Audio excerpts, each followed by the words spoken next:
नित्यनेमाविन अन्न खाय तो श्वान, वाया मनुष्यपण भार वाहे तो ऋषभ, होय त्याचा होय भूमी भार, तेने जातीचा आचार, ज्याला जावे दार भोगवी अघोर पितरा, ते अखंड शुभ वाणी, खरे नच बोले स्वप्नी, पापी तयाहुनी नाही अनेक दुसरा अर्थ. ज्याच्या दैनंदिन जीवनात परमेश्वराच्या स्मरणासाठी काही नित्यनेम न पाळता भूक लागली की जेवण करतो तो कुत्रा आहे.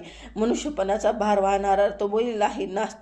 असा नास्तिक भुईला भार आहे. आपल्या संप्रदायाच्या आचारविचाराचे पालन न करण्यामुळे पितृलोकात असलेले त्याचे पितर असह्य नरक यातनेत पिचत पडतात. अशा पद्धतीने कोणतेही पुण्यकर्म न केल्याने तो आपल्या पितराचा उद्धार करू शकत नाही.